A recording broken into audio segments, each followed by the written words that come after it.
नमस्कार, आज आपण बनवणार आहे झणझणीत असा हिरव्या मिरचीचा ठेचा। हिरव्या मिरचीचा ठेचा बनवण्यासाठी या ठिकाणी मी अंदाजे मुठभर किंवा 20 ते 22 एवढ्या हिरव्या मिरच्या घेतलेल्या आहेत। ह्या चांगल्या झणझणीत आणि खूप तिखट अशा हिरव्या मिरच्या आहेत। तुम्ही यापेक्षा ज्या पोपटीवाल्या मिरच्या येतात त्या सुद्धा या ठिकाणी ठेचा बनवण्यासाठी वापरू शकता।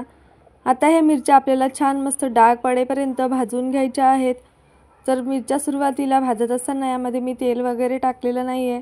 ह्या मिरच्या आपण अशाच एखाद मिनिट छान अशा भाजून घेऊया। त्यानंतर मिरच्यांवरती हलके डाग पडले की यावरती आपण थोडंसं अर्धा चमचा एवढं तेल टाकून घेऊया आणि मिरच्यांना व्यवस्थित असं भाजून घेऊया। मिरच्यांवरती जेवढे डाग पडले जातील तेवढाच हा ठेचा खायला चांगला लागतो। तर या ठिकाणी बघा मिरच्या ज्या आहेत त्या मी व्यवस्थित अशा भाजून घेत आहे।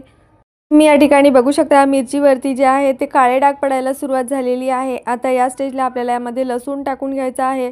अंदाजे 10 ते 12 एवढ्या लसूणच्या कळ्या यामध्ये मी टाकून घेतलेल्या आहेत। आता हा लसूण सुद्धा आपल्याला एखाद मिनिट या मिरच्याबरोबर छान असा परतून घ्यायचा आहे। तर तुम्ही बघू शकता मस्त लसूण आणि मिरच्या छान अशा भाजून झालेल्या आहेत। त्यानंतर आता मी गॅसची फ्लेम बंद करून घेतलेली आहे आणि थोडंसं या मिरच्यांना थंड करून घ्यायचं आहे। तर या ठिकाणी बघा अगदी 5 मिनिटांनी ह्या मिरच्या ज्या आहेत त्या छान अशा कोमट झालेल्या आहे। आता याचा मी ठेचा मिक्सरमध्येच फिरवून घेते। तुम्ही खलबत्त्यामध्ये सुद्धा हा ठेचा कुटून घेऊ शकता किंवा तव्यामध्ये सुद्धा एखाद्या तांब्याने किंवा मुसळीने हा ठेचा कुटून घेऊ शकता। ठेचा बनवत असताना ठेच्यामध्ये लसूण आणि कोथिंबीर थोडा जास्त टाकायचा म्हणजे ठेचा चवीला खूप छान लागतो। तर या ठिकाणी बघा मी मुठभर कोथिंबीर स्वच्छ धुवून घेतलेली आहे।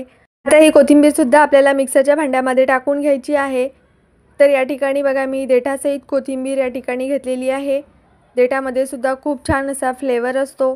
त्यामध्ये चवीनुसार आपल्याला मीठ टाकून घ्यायचं आहे आणि मिक्सरला छान असा हा ठेचा जाडसर फिरून घ्यायचा आहे। तर तुम्ही या ठिकाणी बघू शकता मस्त जाडसर असा हा ठेचा मी मिक्सरला फिरवून घेतलेला आहे।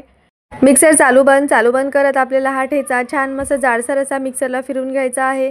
तर या ठिकाणी आपला मस्त झणझणीत असा मी हिरव्या मिरचीचा ठेचा बनवून तयार झालेला आहे। आमच्याकडे हा ठेचा भाकरी बरोबर मस्त त्यावरती कच्चं तेल घेऊन खाल्ला जातो।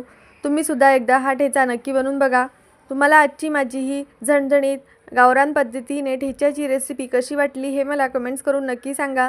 रेसिपी आवडली असेल तर व्हिडिओला लाईक करा, शेअर करा आणि अशा छान छान रेसिपीज पाहण्यासाठी आपल्या यूट्यूब चॅनलला सबस्क्राईब करा। चला तर मग पुन्हा भेटूया आणखीन अशाच नवनवीन तसेच पारंपरिक रेसिपींसोबत। आणि आजचा हा व्हिडिओ शेवटपर्यंत बघितल्याबद्दल धन्यवाद।